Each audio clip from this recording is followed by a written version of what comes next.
Good afternoon, everyone.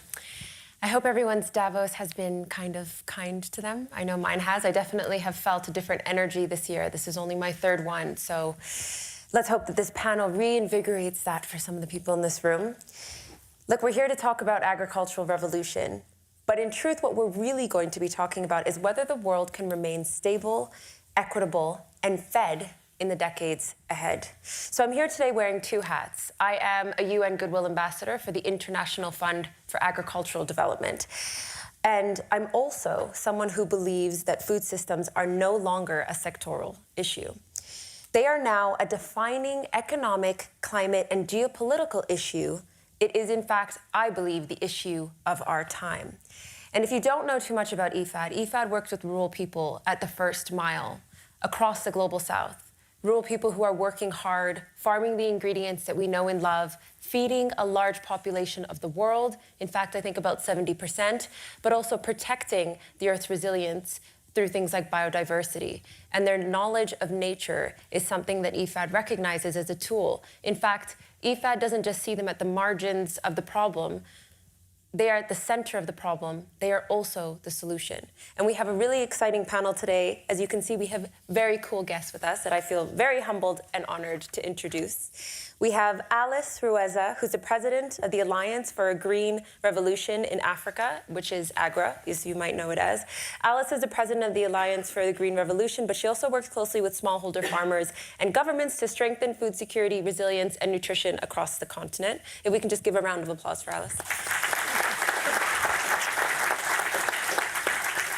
We also have Herman Betten, who's the Chief Sustainability and Corporate Affairs Officer of Flora Food Group in the Netherlands. He is guiding a global organization operating in more than 100 countries. Flora Food Group has undergone successful transformation to become a culinary-driven company anchored in a clear purpose, culinary essentials for better food. Please, a round of applause. We also have Nyifamu Manzo. She's a global shaper of Kaduna Hub and Farmatrix in Nigeria. She is working at the intersection of agriculture, technology, and youth-led innovation in rural communities. Round of applause, please. Frutiger, who's the Vice Director General, Head of Thematic Cooperation, Swiss Agency for Development and Cooperation, SDC. And Christian is leading thematic cooperation, focusing on science, innovation, and partnerships to support sustainable development globally. Thank you, Christian. And we also have Sam Kass, who's a partner at Acre Venture Partners, USA. He's also a young global leader. Sam is working on culture, public health, sustainable investment, from farms all the way to our plates. He is an absolutely amazing chef. He also recently published a new book called The Last Supper, which looks at how today's food choices are shaping health, climate, and future. And I'm going to start with yourself, Alice. Oh, can I get a round of applause for Sam, please? How could I do that to you, Sam? Yeah. Me and Sam have a bit of a... Alice, can I please start with yourself? I'd love to ask you, from your work with smallholder farmers, how are climate shocks and market pressures affecting food security today? Thank you very much for that question, and I'm pleased to be here. This is my first Davos, and I'm looking forward to coming back. So, climate shocks have such a domino effect. You know, they are not just one happening. When one climate shock happens, it triggers hunger, water scarcity, economic breakdown, and long-term development reversals. And I'll give you an example. In 2023-24, we had El Nino. El Nino is a drought that occurred in southern Africa. In Zambia, maize production dropped by 53%. 1 million hectares affected. Flooding in West Africa, same time, destroyed harvests. Food prices go higher, and the food becomes unaffordable for families who spend at least 60 to 70% of their income on food. And then water scarcity, families working hours for water, rising waterborne diseases, malnutrition, energy collapse because we have hydropower energy. So really, when we have one issue in climate, it affects everybody. So I want to give you an example from a place called Kaduna, where she's from, in Nigeria. And it's known for dry spells and erratic rainfalls and weak extension systems. And this farmer called Amina, the 34-year-old farmer, who had never farmed rice independently due to cost, risk, and social barriers. We at AGRA worked with the state authorities and system actors to address these constraints. Through our support, Amina accessed $400 worth of inputs and bundled with advisory services. She received help from our village-based advisors who are extension systems on soil health, on climate adaptation, and on seed use. And as a result, someone who had never farmed now had 14 bags of rice from half a hectare, doubling historical yields. She got some income stability, and her experience reflects really a broader shift that we are doing, that when you support women, when you support people like this, they thrive. Well, then interesting. I think I know what the answer that you're going to give to this question is. What do you think is the biggest investment that we can have? What has the biggest impact and return in rural resilience? You know, I was going to say women. I was going to say women. But actually, I'm going to talk about school feeding. Because, think about it, Africa got at least 70% of its population under the age of 22. We are the only continent that is going to have a population growth. And therefore, we have a demographic dividend. We can provide the world with labor, with skilled labor. But the only way to do that is if we make sure that our children are feeding on healthy food. And so with school feeding, you're addressing high malnutrition, you're addressing stunting levels, you're addressing you know that you're going to have, those children will grow and they will become the labor force of the future. And we have several examples which I can share around what we've done in Kenya, Tanzania, and Malawi, where we've directly intervened in school feeding programs by providing biofortified crops like vitamin A-enriched maize, like high iron beans, delivering through those school meals so that the children are getting more efficient, more nutritious food. No, I think that's really important. I actually remember going on a field visit early on and speaking to the community about why the children had stopped going to school. And it was because they didn't have school meals at that school. It is absolutely crucial, I agree. It has been a game changer because even for the children who don't go to school, who live near the school, when that bell rings, everybody eats. It's so special. No, it is special. Thank you for that. Herman, if I can then jump to you, I actually want to ask, from a global supply chain perspective, how are we going to align consumer preferences with farmers and create food systems that are affordable, but I think also accessible? Thank you. Thanks for the question. Thanks for having me here. It's not my first Davos. It's my 17th, but it is my first panel discussion. So I managed to be here for so many years and not be on the panel, but it's great to have that. This is your first panel? Yeah, absolutely. I mean, it's like... Yeah, are you surprised? How did it happen? What did you do? So I was not expecting a lot of response to this question.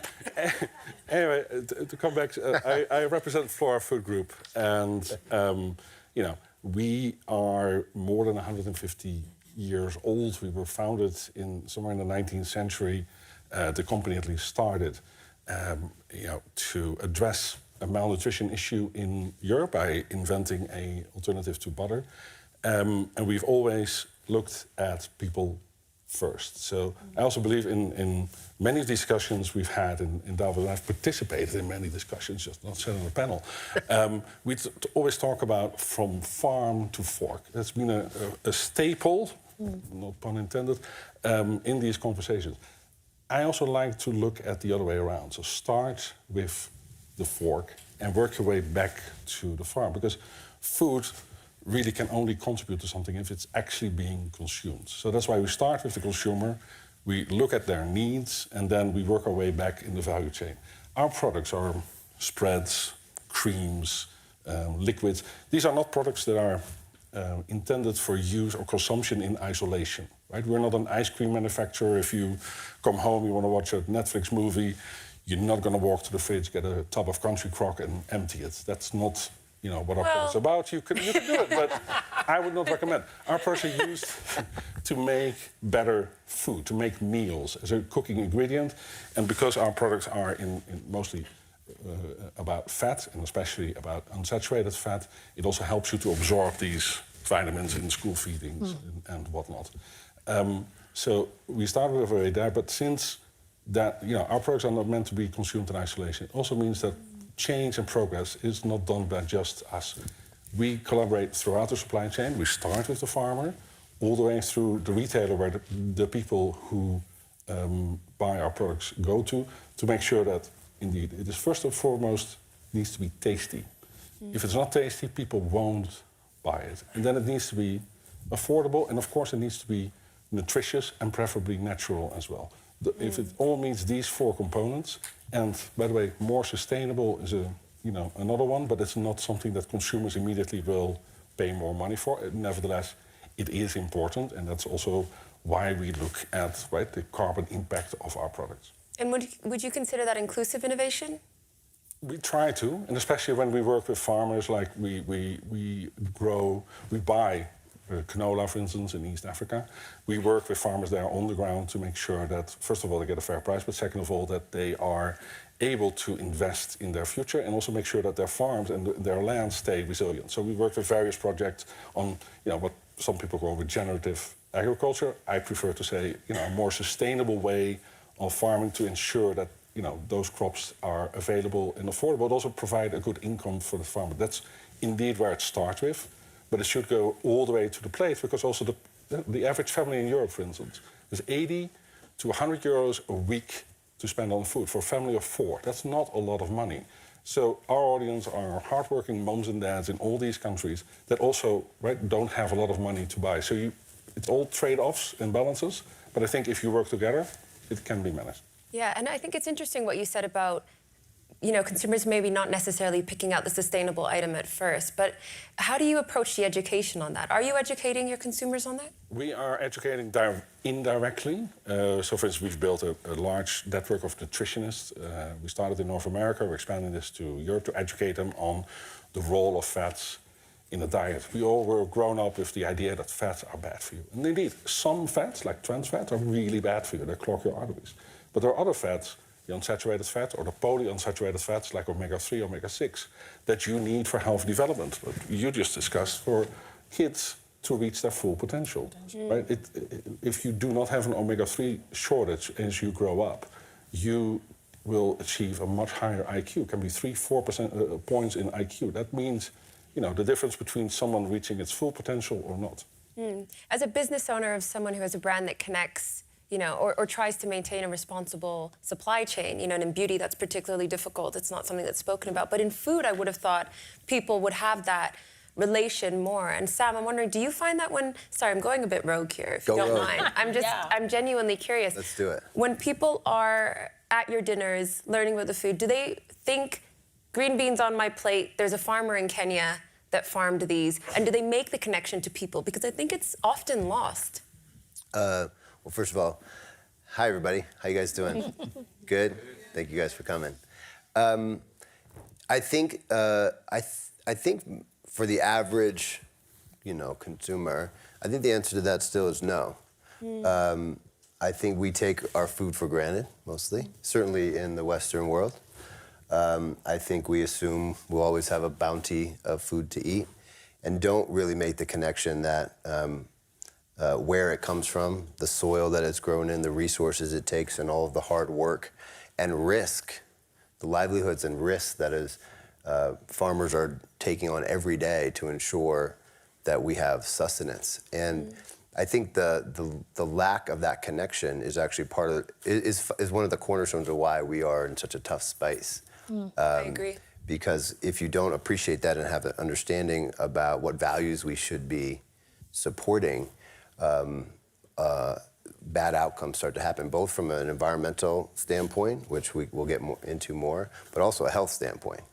And it's that detachment that is leading to a lot of these, dire health outcomes that we're seeing around the planet. Yeah, and actually that's one of the reasons I got into the climate work that I do, through the way of people, because I care about people, and if we're not protecting the earth for people, what are we protecting it for? Why are we It's here? definitely not just the global north, right? Yeah, definitely. And that's a perfect segue, actually, to yourself, if you don't mind, Nyifamu. I'd love to ask you, because you're working with young people in rural areas, what are they experiencing right now? I think we think of climate shocks as something that's happening way in the future, where, I was in Zambia a couple years ago driving across some fields, asking my driver, oh, had they done some burning here? And he turned around and said, no, it just didn't rain this year. The rain season didn't come. You know, so what are people experiencing right now, and particularly young people, but also, I guess, what's shaping their economic choices around agriculture? Thank you so much, and hello, everyone. I always like to talk about young people because I feel like they push them by the corner. But yeah, it's that young people are not really scared in rural communities about agriculture or what the economic value looks for them. But what they struggle with are like the risk, the uncertainty, and the invisibility that comes with it.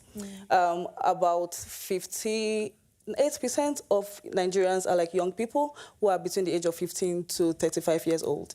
And just to put it out there, in Nigeria, we are over 230 million people, and we are a fast-growing population with young people at the center of it. And most of these young people live in rural communities. I live in Kaduna that have been spotlighted now, and I'm so excited that, there's a farmer from Kaduna that have been noticed here in Davos. Thank you. I brought her story to Davos. I know, yes. Tell her that when you go back. Yeah, thank you. So, but there's still a lot of young people who are very passionate about agriculture, but they are not being spotlighted as much. They're not getting the right support that they should get. Right. I always say I am a story of possibilities. I'm here because people put a bet on me as a young person who is working around their cultural solutions. Just to put it out there, one of the work that we do at Farmatrix Agro is to support women and young people by training them on climate-smart agriculture, resilient agriculture, providing them with input financing like fertilizers, seeds, and pesticides, and also connecting them to profitable markets. For us, I see agriculture as a business, right? But for young people who tech is like everywhere right now, people want something that is more profitable for them economically, which is still very okay. So they need more incentives to come into the agricultural sector. They need to find it sexy. Yeah, they need to find it sexy. Like people always say, though I do not really fancy that because it doesn't have to be all fancy and sexy because it's a real value to the economy. We have all eaten today, most likely so, right? And it takes at least 4 farmers to put food on your table. And the young people are the strongest workforce now to make that happen. So we need to empower them. We need to de-risk them. We need to make them know that this is profitable to the economy. So they are not going to be giving aids and all that and just come as a farmer, as a young person, make it look all good and sexy, however, knowing that you have value that you're bringing on the table. But tech is important to that because it's profit at the end of the day. You're right, it's not just whether it's appealing or not, it's am I gonna make money doing this? And if we can increase yields, increase profit through tech, which you're already seeing AI do that in agriculture, then it's gonna make sense for young people to find it attractive. Yeah, so we work, most of my staff, under 30, and most of the young people... That deserves a round of applause. No big deal. Most of the young people that I work with... Excellent. And most of the young people, most of my staff, I'm the co-founder. My co-founder is also a young person, and we have about 7 people who are young people working in my team. And we use technology, so we are AI-driven. We have a platform that we're using onboarding our smallholder farmers who are over 8,000 at the moment, and we are scaling to 20,000, mostly women and young people in northern Nigeria, right? And one of the things that we bring as incentives for these young people are, we are young people building for young people, right? So let's show them what is possible using technology, using on-the-ground knowledge. If you've studied, my background is in computer science, by the way, but I don't code. I don't write any line of code. My co-founder does that. But yes, so it's that you can study computer science, you can be an engineer, but you can still come into the food system space, right? Because the value chain is very big and broad. So young people have a space in between to come in. That's amazing. And how do you see them, or how do you see a dignified future for youth in agriculture? I think it's just to empower young people, really. Yeah. They need to see the value. We have a saying in Nigeria that you are the future of tomorrow. The young people are the future of tomorrow. And we always laugh about it and say, we are here now. It's not about tomorrow. We need to fix it now, right? It's today. It's today. So it's not just tomorrow. So it's to incentivize young people to ensure that they see a future. I've seen statistics where young people now jump from sector to sector, within 3 years, I've jumped about 3 roles, other than the older generations that I really do admire, that stay in a particular role for like 20 years, 50 years, putting their heart into something. Yeah. But that's because I think they saw like an incentive, they saw a future there. So if we can provide those features for them in agriculture, showing what is possible, having people like AGRA, or other funders or investors, investing in young people, investing in technology in agriculture, a lot of young people would want to stay. Because I have a lot of friends across the continent who are building amazing solutions across the agricultural value chain. And they're all young people, and they want to be here for a long time. Oh, that's And I think that doesn't get showcased enough, the innovation that is across the system. And maybe it's because it's not a lot to see, but there's a lot of young people doing things like you're doing, especially with mobile technology. So we just need to harness that. Yeah. And on the continent, it's particularly interesting. I mean, you see all these facts about 10 million people entering the workforce under 18 every year. Yes. It's the only continent with a growing population. Yes. I mean, the numbers will be there. You can't avoid it, right? Christian, if I can turn to you for a second, I really want to ask you, how do farmer economics and public investment intersect? But also, where are their biggest gaps? Yeah, thanks a lot. And well, I've been up here a few times, and I lost count of the panels. Sorry, Herman. A little shade there, Herman. A little shade. Got a little competitive. Yeah. But I'm really happy that the subtitle to this event is "Agriculture is Back," and I'm really glad to hear that agriculture is back and is being discussed. Yeah. And it's also being discussed from a young people perspective. Because the fact is that only 1 in 20 farmers worldwide are under 35. And then you look at sub-Saharan Africa and you see that, well, 70-80% of the jobs are still in agriculture, but this is not where young people are going. So, who will be growing the food of the future? Who will be growing the cash crops of the future? So if we come back to your question, farmers are really good economists. They're really good. And like all investors, public or private, they want to make a decent return and a decent living. It's just, and that there we have the obstacles, that they have so many issues to deal with, obstacles ranging from climate change to really short-term needs, that it's difficult for them to invest in the longer term. So some of the big gaps, and one of those which is really often neglected, but one of the major ones, is land tenure. If farmers don't own the land or have no land security, they're not going to invest. They just try to sort of make a living. And when investments from outside are coming, or from governments, so public or private investments, they have to be done responsibly, in a way that does not affect the land tenure of the farmers and actually the capability of the farmers to produce. There are guidelines of the World Committee on Food Security on all this.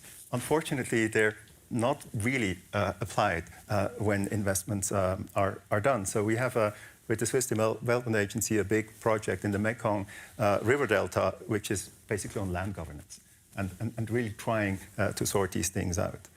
Then another area, you said innovation, research and development, R&D. Science matters and it helps, but it's what we would call slow magic. And slow magic is really difficult to do in a high-paced time. So there are a few organizations that do that, like the CGIAR, do the longer-term research and then roll it out.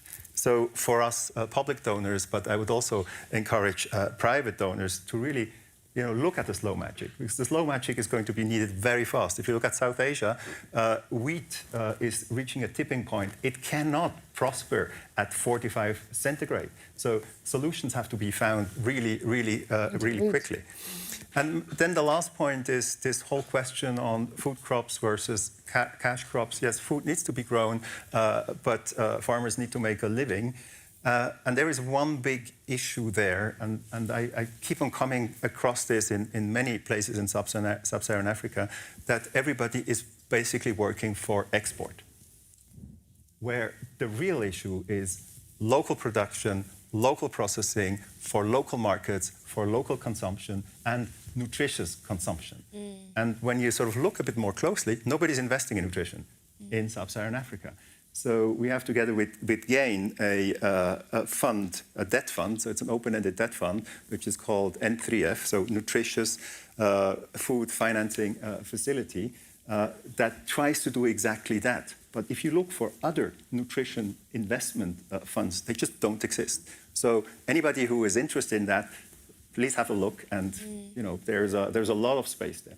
I also think what you said about land is particularly interesting for societies that have issues around land rights for women, for instance. And it just goes to show that a unique, tailored approach needs to happen at the community level per community. You know, there might not be a one-size-fits-all solution.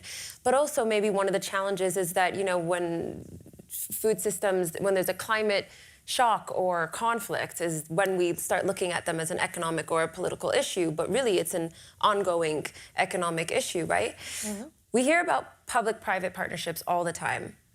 I wonder what you think their greatest value is.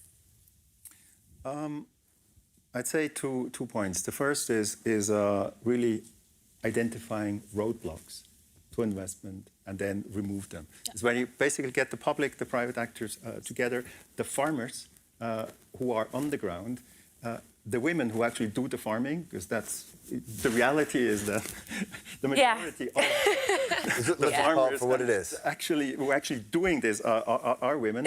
And then look at roadblocks, and that can really help very fast. For example, if you look at irrigation protocols, very often you can irrigate way less and have a much better yield. But there you need an intervention at the local national government level in agricultural schools, and you basically have to help the farmers change the practice, because you have to demonstrate, because they won't invest in the long term, so you have to demonstrate, look, this actually works, and then they will come with you or help them, or you help them with investment. The other advantage, or the other big area for public-private partnerships is really catalyze, is de-risk, catalyze investment, and catalyze investments into local markets. Access to finance, for the moment you get over the microfinance piece, it's close to impossible.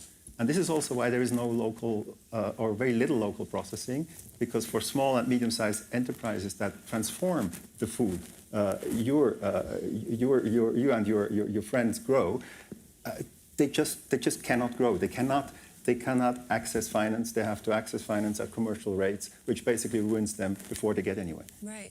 No, that's a great way to put it.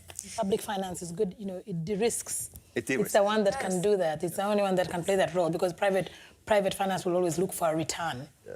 So if we can convince our governments and other public finance to remove some of those roadblocks so that private sector can invest, it would. Right. Yeah. The system would work. Yes. Sam, can I jump to you? Please. I'd love to from a care perspective, you know, and when we're looking at the plate backwards, which ingredients or production systems would you say are the most strain? But I think the reason I'm really asking you that is, why should people care? Yeah. You know, I think a lot of times we hear the words climate change, and that doesn't necessarily sound so bad. Or 2 degrees warming. You know, I'm from Chicago. That sounds, or good. Being here, that sounds like a good thing. I'm like, let's warm it up. Can we do 5 degrees? And I don't think we've done a good job at helping people understand what's really at stake. And what's really at stake is our way of life, fundamentally, as human beings. And I first did a dinner at COP21 called The Last Supper, entitled The Last Supper, of all the ingredients that, at the time, I thought that our kids and grandkids weren't going to be able to have. And this is a long list of, like, coffee, wine, chocolate. And just right there, it's like, what else do you need to know? Like, coffee, wine, and chocolate? We should be, like, in the streets, like, changing this. Yeah. But it's a long list. Shellfish, crustaceans, nuts of all kinds. Really, if you're a tree, you're in a lot of trouble. Because what we're seeing is a mass migration of plants and animals north and south because of warming. The thing that I got totally wrong, or that's increasingly changed since that dinner 10 years ago, is that it's actually happening right now. This is not a future state. I'll give a couple examples, but I could take up the rest of the time going through different crops. I'll give 2 sides of the equation. Chocolate, for example, is being decimated. Last year, chocolate prices were up over 200% last year because of extreme heat and drought. And every bite, and now we are in, one of the chocolate havens of the world, but every bite of chocolate that we eat basically comes from smallholder growers from about 10 degrees of the equator. It's 5 above and 5 below. 5 above, 5 below. And so that crop, when you project out to the future, most of the areas that are currently growing chocolate, and coffee, by the way, is the same, will unlikely be able to support consistent chocolate production, which means those trees have to move, but they don't walk very well. And the implications for those communities and the people who have their whole livelihoods wrapped up in one of the most delicious things one can eat are really at stake. So you can go through, wine is moving to, the French are buying land in England to make champagne. And things are really messed up when the French are buying land in England to make champagne. That's like emergency alarm bell. Like, what else you gotta say? But then we start to get to the big commodities. And when you start to project out to 2040, 2050 and beyond, that's when it starts to get actually pretty scary. I'll just take rice, but we could talk about wheat, we can talk about corn and soy. Rice, depending on where you are in the world, the estimates vary pretty widely.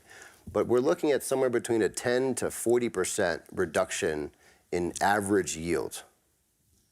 And that doesn't take into account, with extreme weather events, regionally we're going to see total collapses or large collapses of a harvest year over year. So it's like an overall decline with a lot more volatility and disruption in between. 3.5 billion people rely on rice every day to eat. And so when you start to think about, as yields decline, that means prices are going to go up. And we are already dealing with hunger and food insecurity and malnutrition on a level that is completely unacceptable in 2026. That's only going to get much worse. And as you see dramatic declines, you're going to see forced migration, more political instability, more food insecurity, and conflict as a result. And when you deal with those big commodities, it's on a scale that is really hard, honestly, to comprehend the implications of that.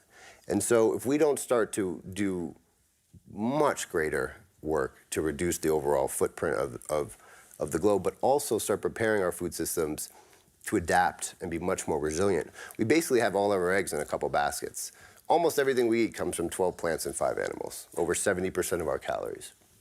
If you're an investor, you would never just put $1 trillion in a couple stocks and hope it works. We have basically done that for our food system because we've created a system that came out of basically the most stable 10,000 years of weather in the history of the globe. We just got really lucky. For real, it's been super calm compared to the history of the planet.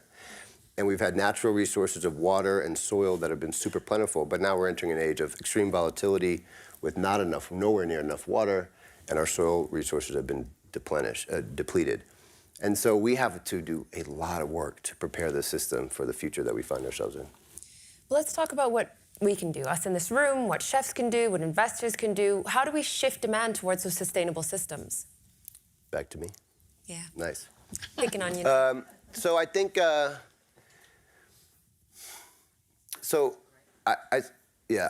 I think it has to start with culture. I spent 6 years in the White House working on food policy. I have to say, in the Obama White House. You better qualify that. Let me just be very clear. You better qualify that. And I ran food policy, and I was also their chef. So I had both sort of sides of the equation. I'll tell one quick story to sort of show what's underpinning this. So I'm running the First Lady's big health campaign. It's like a kind of a big deal. She's like, I want real results, and let's make this happen, and it's better be perfect. But there was a policy in the White House of giving out free soda. And it was like the one perk you got. You didn't make very much money, and you worked your butt off all day long, and you couldn't take anything. We took no perks. But from a tradition long ago, you got free soda. But I was like, we can't, it's Michelle's, she's got a huge health initiative. I can't give out free soda. We're going to get creamed in the press. So I talked to her, and she was like, yeah, we got to get rid of that. And I was like, okay, cool, we're getting rid of it. So I went and told the sort of cafeteria, that's called the Navy Mess, we got to get rid of the soda. And I tell the chief of staff and the deputy chief of staff, by the way, there's a new policy because we just can't be exposed like this. And they were like, what did you say? I was like, yeah, we can't serve soda. They were like, over my dead body. And they were like, this is who we are. This is my ritual. Like, so every day I get my Coke. You're not taking it away from me. And I was like, come on, like what are you talking about? You just have to pay for it. It'll be there, but you got to pay for it. Within like 2 days, she had organized the entire West Wing. And as I would walk down the halls, they'd be like, you're not really going to do that, are you? And what I realized is, so then it ended up getting to the president. Right. And he comes into, so I'm cooking, and he's like, hey, man. And it was like the economy was collapsing, you know, he's dealing with all this stuff. He's like, hey, man, listen, I can't take this one on right now, man. Like, people are freaking out, and like, we gotta let him drink the Coke, okay? But what I realized was that one food product had become a real ritual.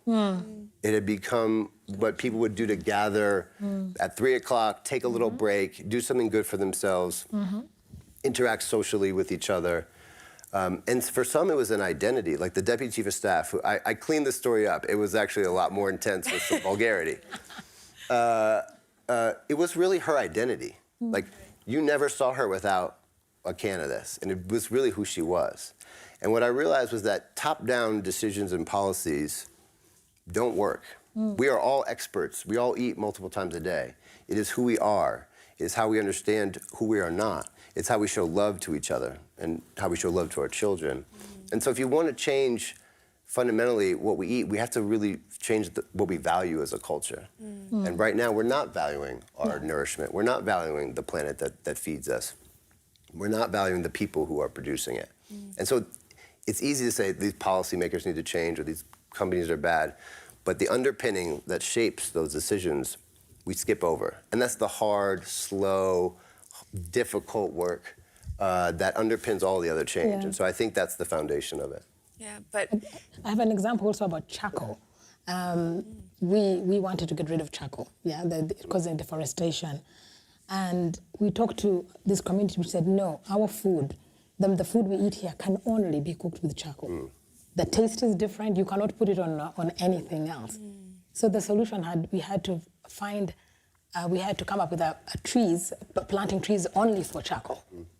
So that we'd stop them from cutting down the indigenous trees and planting the eucalyptus, which they could use so that they could continue using charcoal focus for them. That particular food, called matoke in Uganda, where I come from, can only taste better with charcoal. I bet it does taste good, though. Yeah, I can't. It's fantastic. It's fantastic, especially when you put in banana leaves. It's very good. Beautiful. We're all getting hungry now. Yeah. But it is a bit hard sometimes, Sam, to fight the marketing machine of the foods that, you know, like, I mean, I find myself, I'm such a bad eater. Like, I'm really bad. Nobody's buying that. Nobody's buying that. Thanks, Nobody Alice. is buying that. Thanks, guys. I really am. I don't know. I eat like a 6-year-old with money. Like, it's not... it's not good. But I genuinely think it's a conspiracy. They're working against me. All the things that are terrible for me just taste so good, and they're so addictive. And we had a conversation, Christian, on the way here about... I just had an epiphany when you said foods are meant to fulfill 3 buckets. I should let you say them because I don't even fully... See, this is how much of a 6-year-old I am right now. I can't even remember what 3 buckets. Okay. It's supposed to do for me. But it was to feed your brain. It's support your brain. Support your brain. Feed your gut. Feed your gut. Protect the liver. And at the same time, now guess how much processed food does that? 0. Never. Yeah. And that's me. In a Lay's chips bag, like that's me. But you're doing really well, I have to say. I know. Thank you. I don't know, it's the height. Good genes. So, you know, we're fighting against a bit of a machine. And maybe then it's that change of culture, but also the collaboration from the industry. Yeah. I think that's right. I mean, I think we as advocates trying to make a change, though, have made some real mistakes. Like, you know, we try to say, you should eat this way. It has vitamin A and fiber. It's really good for you. And they're like, love, sex, and happiness. They're like, drink this, be the sexy man or woman, get the sexy partner, live a great life. And it's like love, sex, and happiness beats fiber and vitamin B every day. Yeah. And what the difference is like we are speaking to people's heads and they're speaking to people's hearts.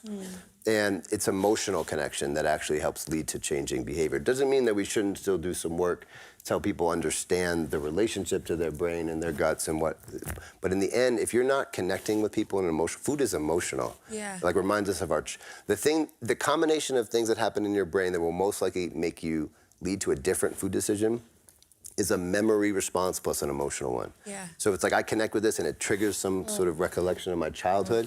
That's what will get you to make a different decision. So we have to start getting much more sophisticated and go to people's hearts and connect emotionally because that is how that's how we interact with it. Good point. And so much so that we ignore the obvious. Like Wes at our panel yesterday, founder of Rewild, was saying to me, what do gorillas eat? If you're trying to build muscle, look at a gorilla. They're not devouring protein all the time. And I was like, oh my God, they're not. Wait, neither are elephants or rhinos or all these massive animals. And I'm like, I need to put on muscle. How many grams of chicken and whatever do I, it's just, we ignore the obvious in the world for that emotion. And maybe that's the beauty and catastrophe of humankind. It just needs to be directed in a better way. Yeah. I want to open up the room to some audience questions. But I also want to remind people, and I hope you do have questions, because I think how often do we get to be in a room with these amazing people? But I want to remind people it's for questions, not necessarily for remarks or introductions, but there could be a little bit of that. Does anyone have any questions? We've got lots. Lots of questions. Love that. Yeah. Should we go over here in the front row first? They're coming around with a microphone. Thank you. Thank you for each of you for your contributions to this beautiful session. Should I introduce myself? Please. Okay, so I'm Tuna Akar from Istanbul, Turkey, and I'm the founder of a youth-driven strategic energy platform. And as a really young individual myself and who's interested in diplomacy, I really wonder that as agriculture evolves under climate and resource pressures, how can youth-led climate diplomacy and also youth-led zero-waste agricultural models or policies be used not only for sustainability, but also to strengthen food security and regional cooperation? Thank you. Can I pass that question to you? Yeah. Yeah? Would you Who like wants to take that? That's a big question. It's a big question.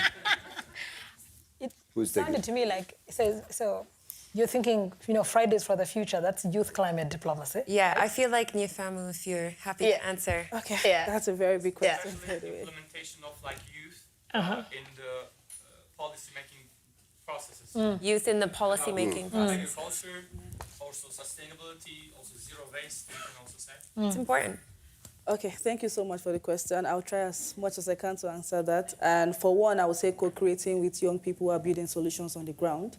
For policymakers on the other side, I had a session earlier where I was moderating, and I said this is very important for the policymakers, the government, to be able to co-create solutions and policies that concerns entrepreneurs, businesses, not just agripreneurs, but social enterprise or anyone on the ground doing businesses, because they need those policies to be implemented. However, they are on the other hand making these policies. These people are the ones being held accountable for these policies. They are the ones that are going to suffer for them if it has to be, or the ones that are going to make their businesses better. So it's co-creating with the policymakers, with the entrepreneurs to make policies better. But someone else can. I can also add, AGRA has a partnership with the MasterCard Foundation. In fact, it is the largest partnership that we have in creating jobs for youth in this particular sector, the agri-food sector. And we've looked at it in two ways. One is to directly create those jobs on the ground, but the other one is to create the policies that can support those jobs. Because really for them to be lasting, you have to have policies. So we've worked, for example, with the African Union to make sure that the Comprehensive Africa Agriculture Development Policy has a very youth-specific enabler. So there's policies there that enable youth. And I think, like she says, making sure that every policy that exists has a special place for, a special provision for youth. It helps. And in Africa, this is so important because this is the population. This is the population that we have. So we know that we want to create youth agripreneurs, that's what we call them. Nice. Yeah, agripreneurs. And because the average age of a farmer, who was talking about that, it's almost 60, 70. Yeah. So these are the farmers for us of the future, and we need to give them the policies. Yeah. The other, just to that question, it's actually not so, it's a really important question, but the solutions are not so complicated.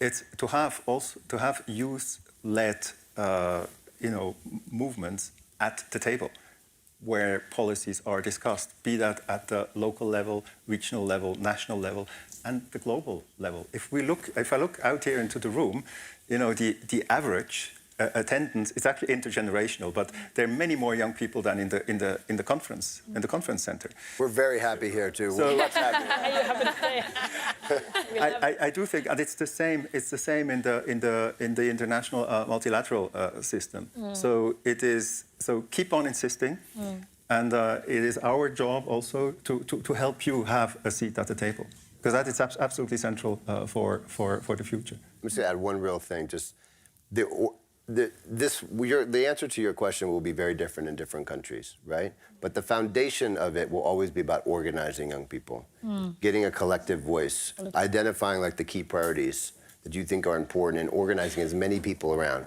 The more people you have starting to align in different organizations and different youth groups, because food is one that no matter what you're working on, healthcare, women's rights, water, climate, food underpins all of these things. So there's an ability to use food to try to bring an agenda together amongst even groups that are working on very different issues, education, healthcare, and have those set of priorities. The more voices you have behind it, the more power you'll have to get a seat at the table. And that is foundational, no matter where you are, what you're working on. If it's just a few, when we were in the White House and people, like one person called, you're like, oh, that was, but somebody calls representing like 20 million people, you're like listening. You're like, I'm really sorry, we'll change that, right? And so that's the foundation of I think, that voice and that reach is the foundation of that power. Thank you for that question, and thank you for the answers, guys. All right, I'll come back to the front, but there's someone in the back, hand really held up high. He has the height advantage. Yes. Yeah, you. Yeah, just there. I feel bad being the one picking. Oh my God. Thank you so much. My name is Muhammad Al-Ari from Jakarta, Indonesia. Obviously in times of normalcy, we're able to balance, countries are able to balance food self-sufficiency with the benefits of global trade and so forth. But, we've experienced this during COVID, when we experience vaccine nationalism. When things get tough, food nationalism can arise. How can we, what sort of framework globally can we deploy in order to avoid this? Thank you. Alice, do you have any thoughts there? Maybe, can you repeat it one more time? Sorry. Sorry about that. No, I was saying that in times of normalcy, countries can actually benefit or balance between food self-sufficiency with global trade and cooperation. But when we experience what we experienced during COVID, when we experience vaccine nationalism, when the going gets tough, food nationalism could also happen. How could we avoid this, and what sort of international framework can we deploy to avoid it? Thank you. Yeah, I think, so coming from a continent like Africa, where we do not quite have the self-sufficiency, we depend on each other. We will, whether Mali will import rice from Burkina Faso, or we actually do a lot of exchange of food. So I don't think we will have, yes, I agree with you in terms of, for example, during COVID, the borders actually closed. So there actually couldn't have been any movement of food. In fact, in many places, urban, even the moving from urban to rural was hard, that there was a lot of urban agriculture that mushroomed because of that time, because they had to feed the cities. I think there's enough, of course, in terms of food policy to deal with this. In the Committee on World Food Security, there's a lot of work there. There's a lot of work on the United Nations Conference on Trade and Development that also looks at this. So I think we do have the measures. to do this and to control having that kind of vaccine nationalism. But I think the bigger issue is that we actually do not have food self-sufficiency. That for me is the point. We don't have it, and we need to work towards self-sufficiency. At least in Africa, where I come from, we do need to work towards self-sufficiency. But right now, we depend. Our import bill for food is very, very high, and we're working very much on productivity to reduce that, to increase our sufficiency. And another thing we do in Africa also is we recognize the food baskets. So one of the things we're thinking about is Southern Africa, for example, is a maize producer. West Africa is a big rice producer. So we want to be able to create food corridors that connect rice producing places that need rice to the places that produce rice and the places that, so we like to have that. So the movement is, the corridors and the movement, the corridors is to our advantage, and our policies on corridors and our policies on intra-Africa trade are also important to remove that the protectionism that you're talking about. Yeah, definitely. It's dependency is definitely part of the problem, but you also don't want food rotting at borders. No, you don't. Because, you know, of all the days it needs to wait. Christian, do you have anything to say on this, I wonder? A lot, but I think there are many more questions. So many questions. So you get more questions instead. Does anyone want to say anything else, or should I jump to somebody else? I think keep going. There's a lot of hands. Yep. Oh my God, we are multiplying. Yeah. Okay, can we come back to the front, because I promised the young girl here in the glasses. I don't think Hello. Hi. My name is Najma. I'm from India. So, sorry. Yeah. Lovely panel, and it's funny. And I'm very happy to be here. But so you're talking a lot about agriculture yielding and how to improve and how to include everyone. But my question is more focused on food waste, because there are 1 billion ton food waste annually, and it's 20% of what consumers need. And there is also these food waste produce 8 to 10% of greenhouse gases, which is also bad for us. And on the other side, there is world hunger and malnutrition, which is a huge problem. So my question is what are the major roadblocks, and how can we reduce this gap? For reducing food waste in general. Yes. Sam, do you have something to say on this? Yeah, I mean, I think there's depending on where we are, the food waste is being derived from different sectors. You know, a lot of the work you're doing is to reduce that, because a lot of the problems is storage or processing, cold storage, especially after it's harvest. So there's a lot of post-harvest loss. So in many nations, investment in that key infrastructure, there's people at home, they're not wasting food in most of the countries you're doing. They're not throwing tons of food away, but it's being lost from that farm getting to those consumers, because people just don't have money to throw in the garbage, right? In the West, it's a totally different problem. We're not wasting, there's not much challenge from field through the processing. There's some, but actually there's a lot of progress been made. It's pretty impressive about how efficient that part is. It's when it gets to us, and it goes back to those values and the lack of understanding and connection to the food, where it comes from, what it takes to produce it, and the cost and the livelihood at stake, that we just overbuy and and don't care about the implications. And so I think there's there's a cultural shift that needs to happen. It needs to be seen as a just disgusting, gross, uncool thing to do, to throw food away. But we also have to, I think, one thing I think we could do is restructure the fridge. Because right now in most countries, it's you put the vegetables in the bottom bin, and then day 4, you're ooh, that's starting to look a little bad, and you just kind of close it, and then by day 5, it's gone, and then you're just throwing food away. Really good point. And because in the end, and this goes back to the marketing challenge you were talking about, in the end, we eat what we see. And that's why... from LG here, I should be we now should let's cut a deal. Set up, right? Yeah, but I mean, the reason you want the bag of chips is because you saw the ad that says chips, and you're oh, I love chips. So you didn't want chips, you saw the chips, that made you want the chips. The same is in your fridge. If you see the food, and you're oh, right, but right when it's down here, you kind of forget about it. That has a huge impact on what we consume. So I think we have to think holistically, depending on where we are, but it's all going to get started with a cultural decision that says, this is no longer acceptable because of all the reasons you pointed out. I mean, my mom literally would always say, there are children starving, finish your meal. Listen to our moms.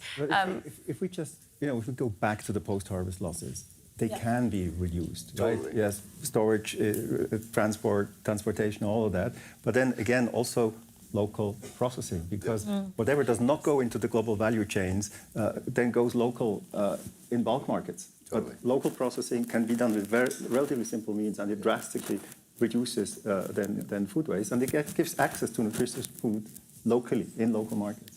But And I like that point today.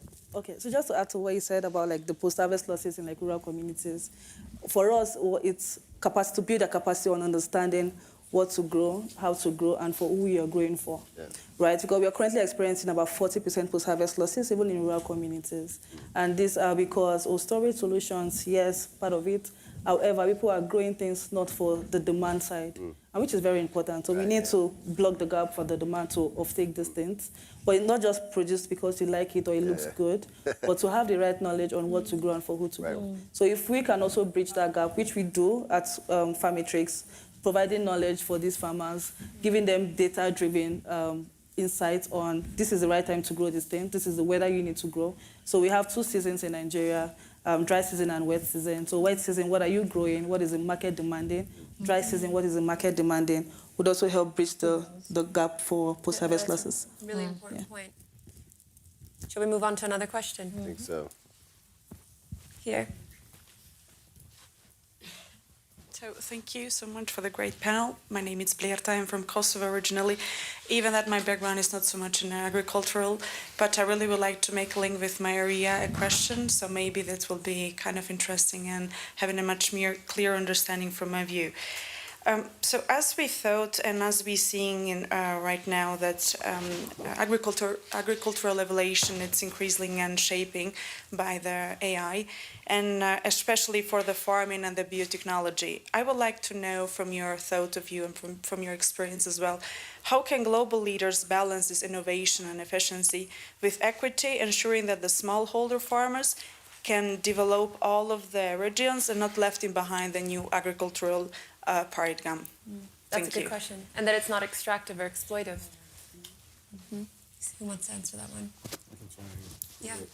So we try to innovate in our product. We built in the Netherlands, and I keep on repeating it to the Dutch government, we built a R&D center with 0 state support. We just did it ourselves, and we have 160 scientists there working every day on finding better solutions for the products that we do, sometimes with the help of AI, sometimes with the help of biotechnology. Also works our way back into, so we do a lot of development days with suppliers to us, for instance. And we try to jointly develop possible solutions. We're also trying to look at new crops, for instance, right? Because there's a lot of monocrops, as Sam alluded to, like, are there perhaps in Africa indigenous crops to find that could bring the same oils with this, or even better ALA content, which, you know, your body breaks down into omega-3, for instance.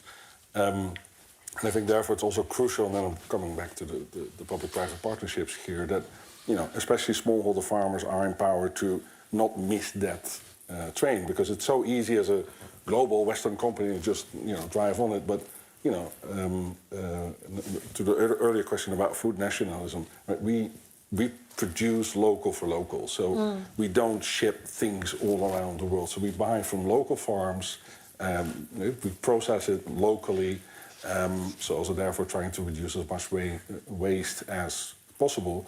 But it means that innovation that we then develop in beautiful Wageningen, Netherlands, try to pronounce Wageningen, which is, you know, sometimes referred to as the Silicon Valley of food. It's really where the whole ecosystem comes, and where a lot of students from Africa also come to learn.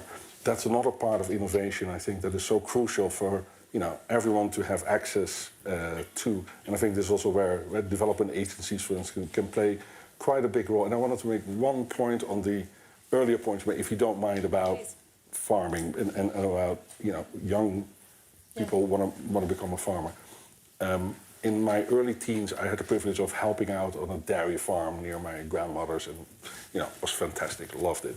Farming is a fantastic, noble profession. The problem is that, you know, in Africa in particular, we take urbanization pretty much for granted. Right? It's, urbanization is happening. All these cities, especially in Nigeria, like, all these cities booming. But what happens when that? when someone moves to a city, they decide that being a farmer is not their future, right? And what happens is you lose a food producer and you gain a food consumer. So you create an extra gap. And also there, I think, in terms of de-risking, what I would love to see from development agencies and maybe philanthropy also, try to give farmers a guaranteed minimum price for the crops over a longer period of time that allows them to invest in the equipment that they need in storage, in infrastructure, all that stuff. Because the thing is, we want to really change the food system, and we need to because it's broken. Right? It's completely broken. But it's doable by combining consumer needs. We have a lot of knowledge on there. That's great. Respecting planetary boundaries. I think Sam alluded, a lot to that. But also looking at farmer livelihoods. If those three don't go together, we won't solve it. Yeah, that's a good point. Traditional knowledge as well. I think we always think all the solutions should come from Wageningen University, but there are local solutions. There are some traditional solutions that are still. There's some innovation there. I think we need to bring it. Local knowledge. We need to bring more of that. And localize AI. Localize AI. Localize AI. Yeah. In local languages, local realities, local traditional knowledge, and there are fabulous young people in the digital savannah who are actually working on this, and we should support them. Yeah, not designed for them, designed with them. Yes. Yeah. So digital savannah in East Africa. And buy them in Kenya's iHub and everywhere else. Yes. Okay. Can I come to yourself in the back? Yes. Oh, sorry, just behind. Sorry. I'm not sure we'll fit everyone in, guys. We don't have too much time left. Yeah, thank you very much. Agriculture is back. It's very good, but we are only the public forum here. I have no clue what's happening in the main rooms, whether it's also a focus topic there. I'm Renate Hahn. I've been an EU official, an EU diplomat for a long time. I worked also on the preparation of the UN Food System Summit and the follow-up event. One theme that we haven't discussed here, and I wanted to hear your views on that. 80% of the global subsidies going into agriculture are promoting the production of 5 crops: rice, soy, wheat, sugar, corn. These 5 crops are also responsible for overweight and obesity, which is also a malnutrition theme and probably currently greater than undernourishment. What would happen? What could be the benefits if these subsidies were either dropped or redirected? What impact would that have on science, on production, on the variety of crops that would then actually also be perhaps more climate friendly in the production in the future? Thank you. Should I take that? Please. I think it's a great question. I think my answer is two-part. Also, when you're talking about the world, there's a lot of nuance, the difference in the EU, the America, Global South, whatever. But I will say that it obviously makes no sense to be subsidizing crops that do not align with the dietary guidelines, the health recommendations that governments are putting out. So it's an inherent and very deep contradiction. My experience is you're not just going to take them away. There's a big system that is well in place. But I will say that most parts of the world, certainly in the United States and in Europe, farmers and eaters are not making decisions because of the subsidies. A lot of the difference it's a wildly oversimplistic narrative that government subsidizes this, which is why I'm eating a double cheeseburger. It's actually unfortunate. It would be wonderful if that were the case, because that's actually something you can just focus on and solve over time. I think it's bad policy, but I don't think we need to be careful not to overstate the impact that it's having. In the United States, for example, when I went into the White House, I was like, all right, I'm going to change subsidies and everything's going to be great, because that was the narrative I was given. And basically, I had one agroeconomist say, yeah, if you got rid of them, you would change maybe 1% of acreage grown in the United States, because you have very mature ecosystems set up around these crops in big markets. I think that money can be used to incentivize different behaviors, however, particularly around sustainability and regenerative agriculture and climate-smart agriculture. I think the big difference that we really see is those crops have gotten billions of dollars over decades around how to grow them much more efficiently. So productivity on a per acre basis is incredible, whereas things that are nourishing us, fruits, vegetables, other whole grains, have gotten statistically no dollars in comparison to those crops you mentioned. And that's really why they're cheaper. And that's why they end up supplying so much of our calories. So finding ways to innovate and bring down the cost of those more nutrient-dense foods and using those subsidies to start incentivizing more sustainable, healthier practices, I think is going to be the only path forward. And it will be incremental. It'll be through things like crop insurance. Right now, crop insurance, if you stop using certain chemicals, you can't get insurance. Or you start growing certain other crops, you can't get insurance. So there's a big problem there. So policy is important, but I found that it can be overstated as sort of like the silver bullet that can solve everything. It's obviously a piece, but it's not. The impact is not, I think, always what we would hope it to be. That's such a great answer. We're seeing more promotion now of what they're calling adapted crops. So millet, sorghum, legumes. I mean, Ethiopia has a huge. Yeah, we're starting to see that, and those crops are actually better adapted to climate change than others. You don't have to do. They're not as affected. So I think you're right. The subsidy system is hard to fight, but I think if we can promote those ones more and more, they must change. Yeah, they must change. But are we happy to take one more question? Yeah, of course. Yeah. There's one here. There's two. Oh my gosh. I don't want to pick. There's three. There's three. Maybe we take the three. We've run out of time. I'm going to go to this gentleman. You have 3 minutes. Yeah. Okay. Thank you for apologizing on my behalf. Yes, I try to keep it short. Thank you so much. Not just because it wasn't about AI, but about really something interesting.